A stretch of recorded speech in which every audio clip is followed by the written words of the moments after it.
যতই চরের মানুষ হোক, যতই সহজ সরল মানুষ হোক, সে তার কোনো কাজ নিয়ে সরকারি কোনো অফিসে যাবে, সরকারি অফিসার তার দেখার বিষয় নাই যে কত গরিব মানুষ, কোন বংশের মানুষ, কোন চরের মানুষ, দেখার বিষয় নাই।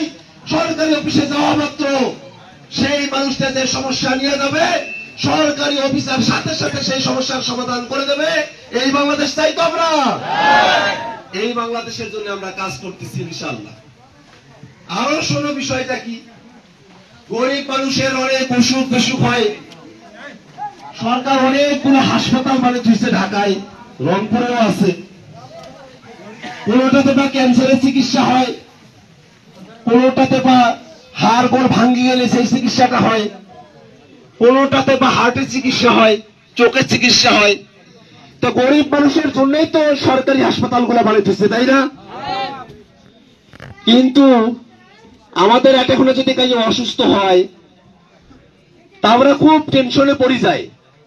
ওই সরকারি হাসপাতালটা বা ঢাকার কোথায় আছে সেটাও আমরা জানি না, কেমন করি বা ওই হাসপাতাল থেকে টিকিটটা কাটা লাগে সেটাও আমরা জানি না, কোনটা ডাক্তারটাকে দেখা লাগে সেটাও জানি না, কেমন করিয়া বা ওই হাসপাতালটাতে একটা সিট বুকিং দেওয়া লাগে সেটাও আমরা পারি না। টেস্ট যেগুলো করাইতেছে এগুলো আসলে ঠিক না ভুল সেটাও বুঝি না।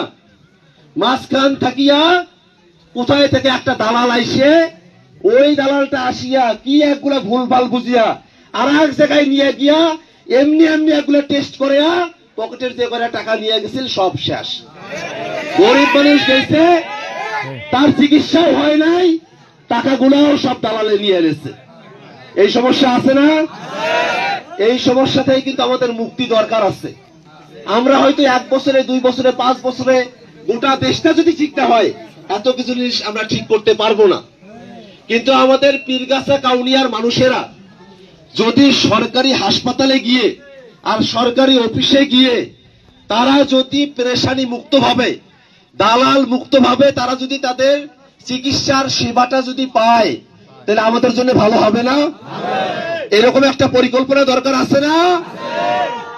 এই জন্যে আমি নিয়াত করছি, আল্লাহ যদি আমাকে এই কাউনিয়া পীরগাছার জন্য কবুল করে, তাহলে এই কাউনিয়া পীরগাছার মানুষের সরকারি মেডিকেল আর সরকারি অফিসের সেবার জন্য আমরা একটা জনসেবা সেন্টার বানাবো।